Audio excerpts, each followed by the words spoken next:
তুমি এবার থেকে এইখানেই থাকবা। হ্যাঁ মা, আমরা তোমারে আর কোথাও যাইতে দিব না। হ্যাঁ মা, আমাকে নিরানন্দে রাইখা তোমারে কোথাও যাইতে দিব না। দিদি, আমরা মাকে ঢাকার এই আশ্রম থেকে কোথাও যেতে দিতে চাইছি না। তুমিও বলো না মা এখানেই থাকবেন। ও কি কইবে ক দেখি? তোমাগো মতো সব আশ্রমের ভক্তরাই এই শরীরের সন্তান, তারাও তাগো মায়ের সাইরা দিতে চায় না। তাগো নিরানন্দে রাখি কি কইরা? তার মানে আবার আমাকে ছাইরা?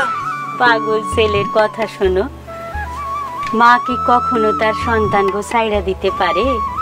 মা সর্বক্ষণ তার ছেলে মেয়ে গো সঙ্গে সঙ্গেই থাকে। মা, মা গো, তোমার জন্য আমরা একটু ভোগ রান্না করেছি, নিজে গো হাতে খাওয়ামু, তাই তারপর তোমার হাত দিয়া আমরা প্রসাদ নিমু। ভোগ রান্না করছো? যাও যাও নিয়ে আসো, খাও। মা, কাজী সাহেব আইছেন, আপনার সাক্ষাৎ চান, বাইরে দাঁড় করায় রাখছে। এ কি, মায়ের এখন খাওয়ানোর সময়, এখন কাজী সাহেব আইছেন, একটু পরে আইলে হয় না? না গো না, কাজী সাহেব আইছেন, নিশ্চয়ই কোনো দরকারে। যাও ওনারে নিয়ে আসো, ডাকো। দেখো, মার এখন খাওয়ানোর সময়, এখন কাজী সাহেব আইছে। চুপ চুপ, মার কানে গেলে মা আর খাবে না। আনন্দময়ী মায়ের জয়, আনন্দময়ী মায়ের জয়। আসো কাজী সাহেব, আসো। বসতে তোমারে কমু না, বসতে তো তুমি আসো নাই। হক কথা কইছেন মা, আমি বইতেও আসি নাই, আর আপনার বাণীও শুনতে আসি নাই।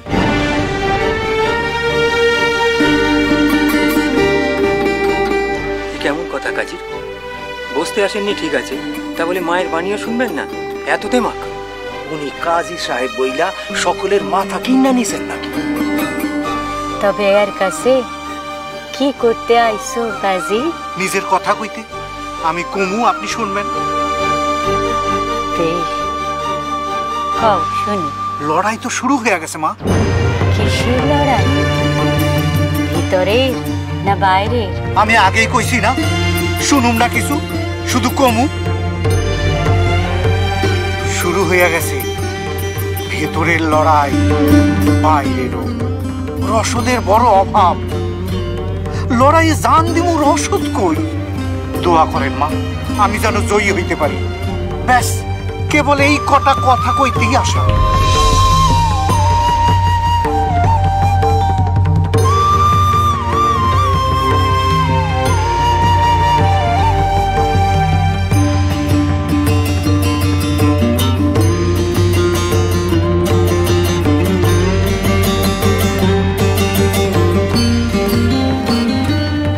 হাসিমা, খোদা হাফেজ।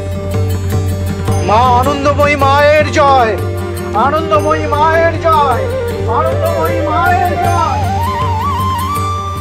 শ্রী শ্রী আনন্দময়ী মা, সোম থেকে শনি সন্ধ্যে 6:30 আকাশ 8-এ।